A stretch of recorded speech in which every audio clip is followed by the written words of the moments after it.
In modern society, capitalism forms the foundational structure of how America operates.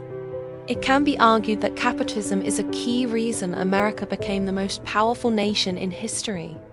While capitalism certainly has its benefits, there is a significant, often misunderstood, downside that I want to address today concerning a country that relies on capitalism for a long time. This issue is not about capitalism itself, which refers to a system where the economy and political power are driven by wealth. Nor is it aimed at capitalists, defined as individuals who own or manage wealth. Additionally, this isn't about capital itself, meaning wealth. The focus here is on the 90% of Americans who do not own or control capital, or wealth, if you prefer. If you step back and objectively examine American society, you'll quickly notice the peculiar relationship between its citizens and the plutocrats, the wealthy individuals who control society.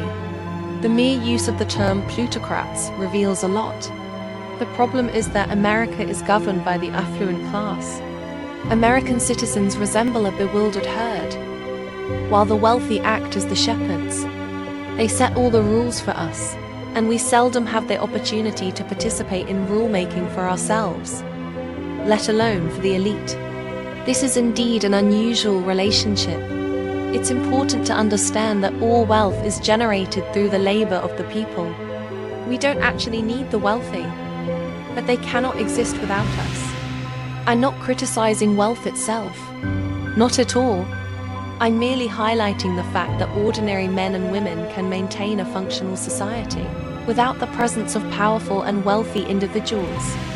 They don't truly serve a proven purpose for the average person. I'm sure they would disagree with this perspective. I've said all of that to emphasize this point. As mentioned earlier, all wealth is generated through labor. In my view, wealth today is sustained in three ways. 1. The plutocrats have access to genuine knowledge, while the general public receives public education. This eliminates any competition to their wealth and power. 2. Through education and media propaganda, the plutocrats have convinced us that the system they've established, plutocracy, is beneficial for everyone, even though history shows it only serves their interests. This eradicates any chance of returning to a republic. Notice I didn't mention democracy, as that's their system. 3. From birth to death, the plutocrats have trained us to consume the products and services they provide. This ensures they maintain their position of power. Since we live in a plutocracy, our role as citizens, non-capitalists, is to be consumers. The primary expectation is for us to purchase their products and services. Beyond consumption, there's nothing else they want from us until we die. This may sound harsh, but a brief investigation will confirm my claim. Recall in 2001 when America was in turmoil after 9/11s.